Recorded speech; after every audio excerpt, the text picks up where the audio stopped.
Hey there, Mr. Redder here. Welcome back to another episode of r/Entitled People Stories. Our first story we'll be reading today. My Karen in-laws are demanding I have more kids even though I don't want to. After that, am I the jerk for buying personalized school supplies for my daughter so it can't be redistributed in class? And after that, sir, you are not even one of the top 20 richest people in the building right now. Now for every thumbs up this video gets, one Karen does not get to force anyone to have kids. Good thing you don't have any, Reddit boy. They'd probably look even creepier than you do. So please smash that— wait, who are you calling creepy? And subscribe and turn on notifications for new stories from Reddit every single day. Well, you do. My Karen in-laws are demanding I have more kids even though I don't want to. My husband and I have a 4-year-old daughter together. She is our one and only, and I was done after her. I got sterilized earlier to prevent falling pregnant again.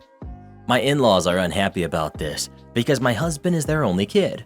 They've said I was too rash in making the decision because I'm young, 30, and that I should think about my daughter and them and how a bigger family is always better when you have the choice. They told me it was unfair, that I was wrong. They deserve more grandkids. That was when I told them what I did. For context, our daughter was a much wanted and very planned baby, but the first 18 months of her life were the worst of mine. She was diagnosed as being a high-needs baby, and that is underplaying it.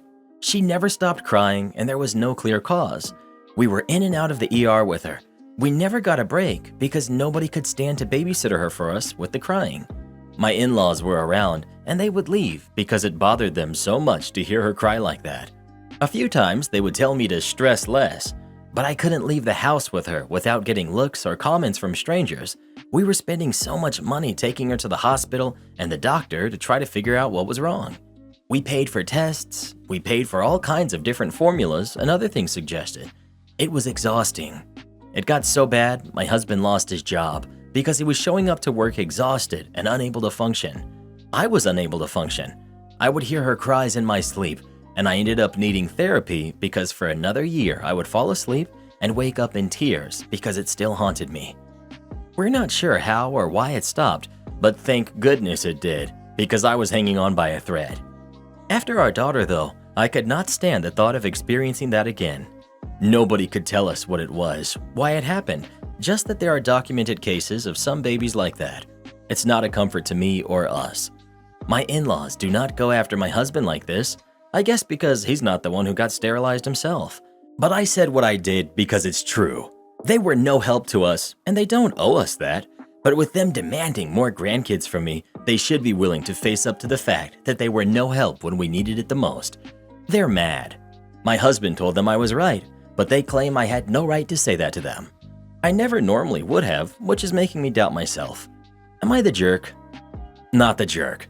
If they wanted more grandkids, they should have had more kids. Your decision to have kids is between you and your husband. They are your husband's parents, and therefore he should be intervening and telling them to quit their crap. The more complaining they do towards you is merely building a wall between you and them brick by brick. Not the jerk. Even if your kid was a perfect sleeper and uber calm, you don't owe them more grandkids. Your daughter was a difficult baby, and no one in the family wanted to support you to the point of people losing their jobs. That's a nightmare. They probably only want more grandbabies because they missed out, with your first daughter being a crier. Am I the jerk for buying personalized school supplies for my daughter so it can't be redistributed in class? My daughter, Mia, who's 9, has started a new school recently. We moved recently and she had to start a new school. I got a list of supplies that the teacher required, plus extras like extra packs of crayons, etc. You know the deal. While I don't necessarily agree with this, it's not a hill that I was willing to die on, so I got everything on that list. However, I also got my kid her own supplies. Now, the list didn't say to not label them. Mia is very particular on what type of stationery she likes. I've heard horror stories of kids' stuff being redistributed and them ending up with crappy supplies. So I sat down with Mia and we got her personalized binders and notebooks and pencils with her name on Etsy. It's all part of the item, so it can't be removed and given to another kid. Like I said, as requested, I bought extra binders, etc. It turns out that I was right to do so. When Mia got home, she brought a passive-aggressive note from the teacher about Mia's supplies. Apparently, she tried to gather all supplies and have kids pick another one. She requested that I switch Mia's supplies to generic ones, which I'm refusing to do. The teacher now requested that I stop by to have a chat regarding Mia's supplies. I posted in a local Facebook group, and parents are divided, so I need another opinion before I go meet with Mia's teacher. Am I the jerk for buying my kid personalized stationery so it cannot be taken away from her? You're the jerk. Part of this is learning to share. I know I'll get fried for this. Not all kids have it equal. I'm one of the rich. I'm not, but relatively speaking, parents in a very poor New York City school. Everything I buy is for everyone, and I buy extra. This is my way of thinking as a whole, and I want my kid to think this way too. Extend this also to education, healthcare, love, anything. If more tax money was allotted to education, this would be a non-issue. I also slip the teachers extra cash for the book fair and let me know if any kids need money for a field trip. It's so simple. Potentially, you're the jerk. It depends on how they're doing this. You may be interfering with classroom management, taking valuable teaching time away from all the kids. It's common where I live for the kids to start with their own supplies and then for extras to be stored in the classroom for later distribution by the teacher. When my kid was in 3rd grade, they'd distribute more notebook paper and pencils every Monday morning so the kids would have what they needed for the week. They'd distribute new folders when they started a new project or subject that they needed a folder for, paints when they started an art project, etc. They need all the kids to be cool and just take from the same pack until it's used up, then open up the next one. If you teach Maya to be all, "No, I want my special paper," every Monday morning, that's going to be a problem. Imagine a classroom of 30 kids all demanding their own special paper. It's nonsense. This is an issue of practicality. You can't expect a class full of 9-year-olds to manage their own supplies for a year. There's nowhere for them to each keep individual stockpiles of supplies, and even if there were, most 9-year-olds aren't that good at rationing. You can't ask parents to send their kids thing on this day throughout the year because too many parents will be bad at that. This is a good time for Maya to learn when it's appropriate to be particular about stuff and when she needs to go along to get along. You're the jerk for referring to your kid using subpar crayons or cheap paper as a horror story. The only reason your kid is particular about these things is because she has the privilege of being so. And instead of instilling some perspective about what's actually important in the scheme of things, you're creating drama and nonsense on a hill you're supposedly not choosing to die on. Why people want to play some sort of haves versus have-nots over school supplies is weird and sad to me. You're the jerk. You're making your daughter look like a snob who's too good for what everyone else has. You're making yourself look difficult because you refuse to follow the same guidelines that all the teachers in the school follow. If you want your daughter to have fancy stuff just for her, keep it home. Not the jerk. Please don't let these commenters upset you. I've been in the same position as you are, as a mother myself, and I know it sucks. I'm sure I'll be called a Karen for this, but whatever. My husband and I both grew up very poor, having very little. We decided at the beginning of our marriage that we would always work hard and budget responsibly to ensure our kids could have the nice things that we never got to experience. For example, I didn't have my own bed until I moved in with my husband when I was 19. Well, I shared it with him, but you get the point. So when our son came home from his first day of kindergarten and I found out that everything we bought for him had been redistributed, you bet your butt I was upset. They even took his Transformers backpack. My son is obsessed with Transformers, and he ended up with a generic gray backpack, while a classmate had his Transformers backpack. I even saw the other kid wearing it when I picked him up that day. When I went to the school to give them a piece of my mind, they simply told me this is standard protocol in our district and that they understand why parents are upset, but there is nothing they can do about it. This year, my son is starting 1st grade, and I'm happy to say that we put him in a private school where this sort of thing is not an issue, and he'll actually get to use the supplies we bought for him. I truly believe we're doing our kids a disservice by teaching them from an early age that redistribution is the way things are supposed to work. We have to teach our kids that not everyone will have the exact same things as everyone else, and that's okay. Expecting things to be given to you just because others have them is not what we should be teaching our kids. Edit. I knew my opinion was going to be unpopular, but to those of you calling me overly privileged, I grew up in a 2-bedroom trailer with 5 siblings and whatever guy my mom had living with us at the time. I know what it's like to have nothing, and I do sympathize with everyone in that position. At the same time, if I had been taught my whole life that I should have nice things just because other people did, I think I would have grown up to be a very entitled person. Edit 2. I don't think I'm entitled just because I want my son to be able to use the supplies that I bought for him, but to each their own. I already struggle with my mental health issues, as I'm sure many of us here do, and I rarely even share my opinions on here because of how blasted I've been in the past. Think I just need to stay off sites like this. I will never understand how some of you can be so mean to a person who simply has a different opinion than you do. Well, what do you think? Is OP the jerk or not? Please let us know. I'm just glad they didn't do this when I was a kid. I don't know what I would have done if they took my Batman pencil box from me. Sir, you are not even one of the top 20 richest people in the building right now. Some years ago, just a day or two before Christmas Eve, an unusually massive and rather unexpected ice storm descended upon our fair city. As if the terrible cold, blowing frigid sleet and all holiday preparations having to come to a halt weren't enough, a very large chunk of the city lost power for upwards of 12 hours just after lunch. With a population of 5 million, complete chaos ensued about as quickly as you would imagine. Some sporadic areas of the downtown core still somehow had power, and wouldn't you know it, lucky me was working in one of the only hotels that had light, heat, and water. A luxury hotel with 350 rooms, 13% occupancy, and enough staff on shift to reflect it. Every department in the building was running on absolute bare-bones staff because A, it was the slowest week of the year in our area, and B, pretty much a third of all employees in the building were either out on holidays or lived outside of the downtown core, and all methods of public transport were down for the foreseeable future. This meant calling in more people was pretty much not an option, and the majority of people scheduled to come in for afternoon and evening couldn't make it even if they wanted to. I was in the reservations/PBX office at the same time with 2 other people.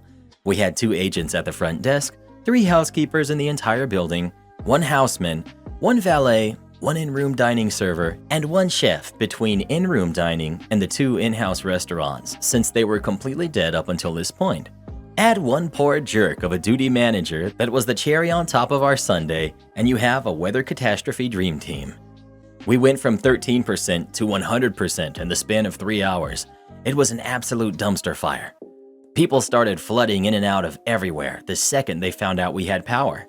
However, because this happened to be a luxury property, the people who could afford to suddenly stay at the very last minute for premium rate just before Christmas were as entitled and insufferable as you would imagine. Once we hit the dinner hour, there was already roughly a 3 to 4 hour wait for in-room dining as, surprise surprise, no one felt like going out into the Siberian tundra that was forming outside, so they figured they would just order room service. Unfortunately, this was in the days before gig food delivery services, so it was pretty much their only option of not having to leave the building. Everyone was more or less a jerk and pretty upset about the fact that the room service order they had placed for their family of 8 was taking more than 15 minutes to arrive. One guest, however, particularly sticks out to me. For clarity's sake, let's call him Jerk. Since we only have the 3 housekeepers and 1 houseman, and a good 60% of our available rooms were dirty status since we weren't expecting to be at more than 20% for the next week or so, to say housekeeping was working overtime would be the understatement of the year. They were moving as fast as humanly possible, and I'm pretty sure somehow even faster, to flip rooms and try their best to cover whatever deliveries needed to be made. Turn down for us usually started around 7 or 8 p.m. on a normal day and came with a complimentary 250 milliliter bottle of water. For my American friends, that's about a small coffee cup's worth of liquid, barely even worth bringing it to the room. It was more of a gesture than anything, like the mint on the pillow. The jerk in question called down around 4 p.m. asking where his turned-down water was. After explaining that they were generally not brought up until turned-down service several hours later, Jerk still insisted that he wanted it now. I told him the best I could do would be to put in a delivery request, but informed him that the housekeeping and in-room dining teams were extremely behind due to the storm and unexpected influx of bookings, so there would most likely be a very long wait. Maybe an hour later, in between all of the screaming in-room dining guests, repeatedly calling us every 10 minutes to ask if we're sure we have no rooms left, and the flurry of direct, "Why are you sold out though?" inquiries, Jerk called back to ask where his free tiny water is. I launched into my, "We do apologize. However, due to the storm and circumstances out of our control, acts of God, etc., our service team is extremely limited, and we're moving in a priority sequence as fast as we possibly can. Speech that had basically become my new catchphrase in the last few hours. Jerk cuts me off, and I kid you not, said verbatim, "Well, I have an American Express black card, and I should be top priority." This jerk was in our lowest room category on a CAA rate, complaining about his free thimble of water, while we literally have 3 of the richest people in the country, one of them being one of the Shark Tank billionaires, in the building, along with pro athletes, musicians, and apparently the entire bridal path. By this point, I'm 10 hours into my 6-hour morning shift. I've spent the whole day being screamed at, harassed, and literally being personally blamed for the bad weather, and I'm just completely over it. Without even pausing or thinking, I immediately snapped back. "Well, sir, if it makes you feel any better, all of our other guests that have American Express black cards have been waiting just as long as you, and I don't believe any of them have complained about it. Is there anything else I can help you with?" Jerk just grumbled something along the lines of he will be filing a complaint, and I wished him a wonderful day before hanging up while he was mid-sentence. One of the only other people on shift in my department that day was my supervisor, who was a real one. As soon as I hang up, she proclaimed, "I did not hear anything. I have no idea about a water bottle request, and looking through the call recording log, it seems somehow all of the calls from this room number have somehow been deleted," even without being prompted. We wrapped ourselves in blankets, took off our shoes, and ordered pizza to the office. The official forget it phase of the day progressed until the overnight arrived and we got the heck out of Dodge. There was no turn down for anyone that night, and Jerk never did get his tiny water.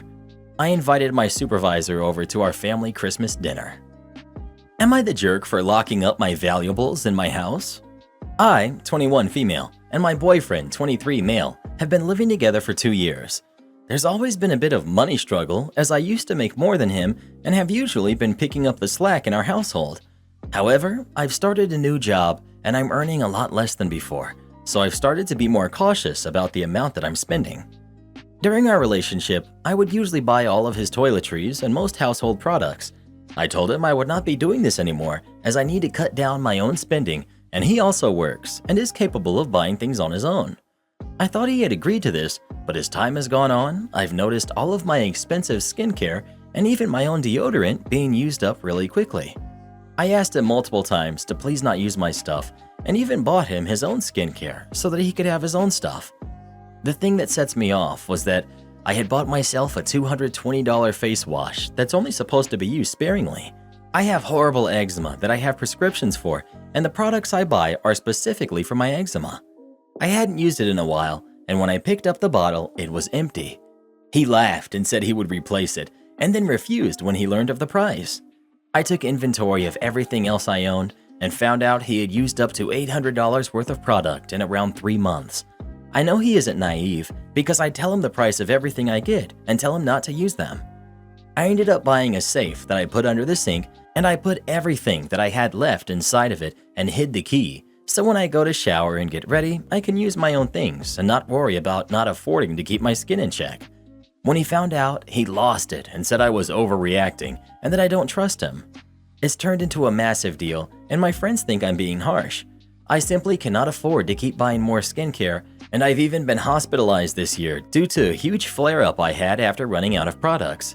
He's taking it very seriously, and I don't know what else to do, as I've already tried asking. Am I the jerk? I mean, not the jerk, but if you're at the buy a safe because I can't trust him to not use my stuff stage, just break up. Came here to say the same.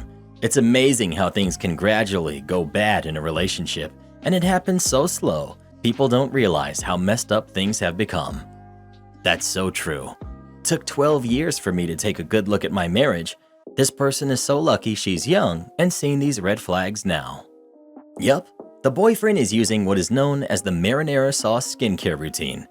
And when OP skincare products aren't just some nice lotions, but actual prescribed medicated creams for a medical condition, it's about way more than skincare. He's maliciously stealing her medication, knowing that it's expensive, then laughing about it and refusing to pay her back. And now he's whining that she locked up her stuff?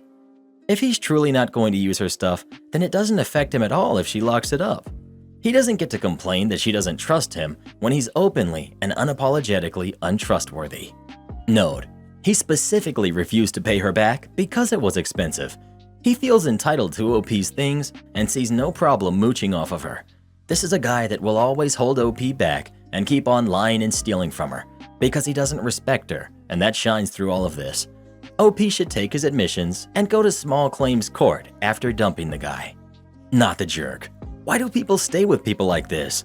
You're locking up your stuff in his safe so he doesn't steal it, and he's getting mad at you for it? Do you not see how ridiculous that is? He has absolutely no respect for you. Am I the jerk for telling my husband that if he doesn't stop his daughter, I will ban her from our celebration? I, 42 female, got remarried to my boyfriend Jack, 47 male, a year ago. We both have kids from our previous marriages. I have 2 daughters and he has 1 son and 1 daughter. The problem I have is that his daughter, Melissa, who's 27, is very catty. Ever since I and my daughter have come into their lives, she's despised us. I never came into this relationship thinking I'd have any sort of authority or parental role in their lives. I respected their relationship with their dad and never got in the middle. Deep down, I think Melissa is very jealous of my daughter, who's 24. Melissa has repeatedly had meltdowns on any important day for Celeste and tried to control her special days. The reason I think it's jealousy is because Celeste is successful, almost has her PhD in psychology, engaged to a good woman, and is beautiful. Celeste, throughout all of this, has stayed cordial. However, last night while talking about the plans for Celeste's graduation party, my husband asked if we could accommodate Melissa by making the day also about her. I told him no, and that when Melissa has an accomplishment, we will celebrate her.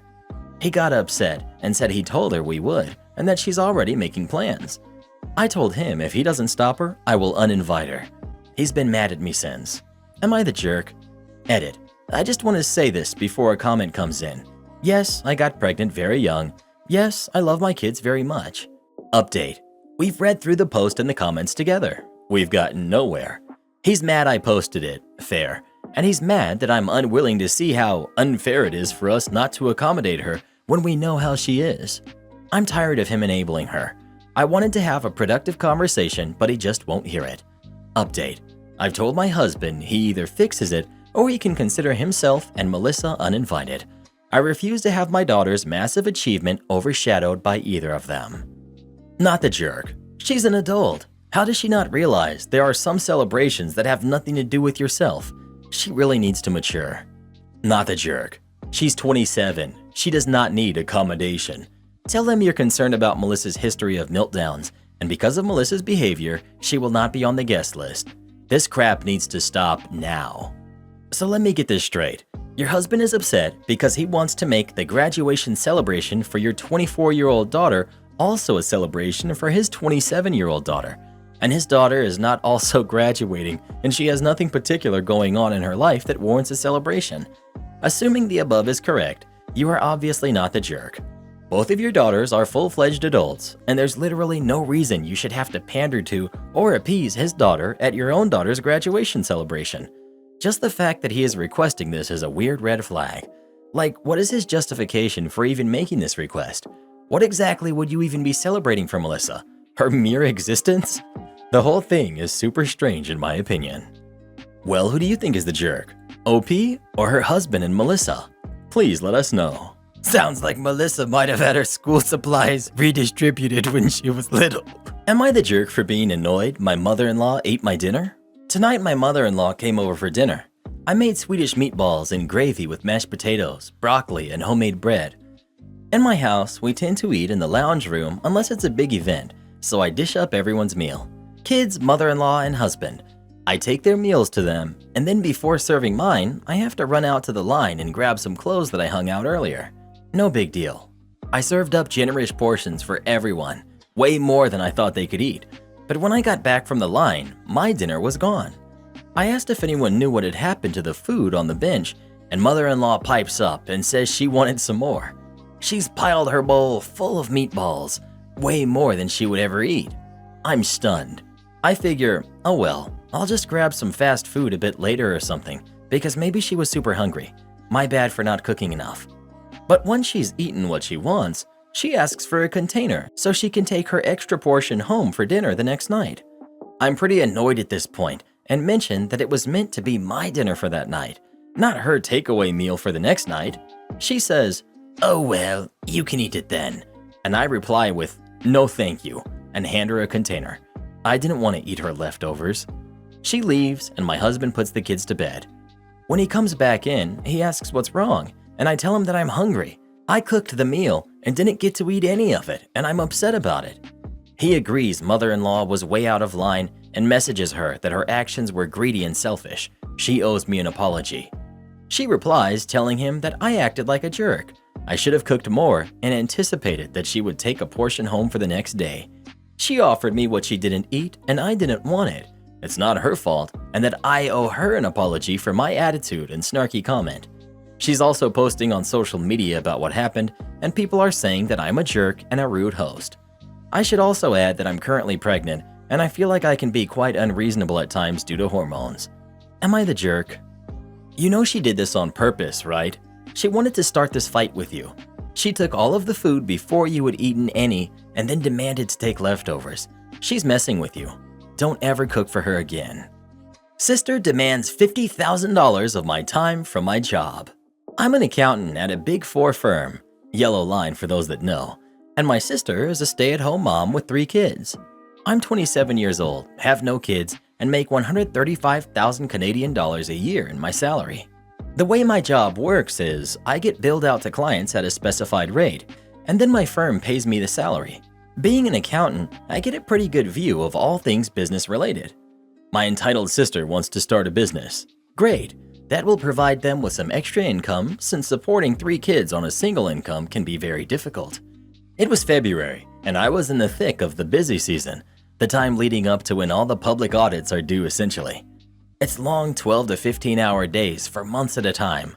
My sister decided to get her business plan up and running, and she needed some help. I told her that I would not be able to help her until May. This wasn't a good enough answer for her. She wanted to get the funding for her business for April so she could start setting up operations in May.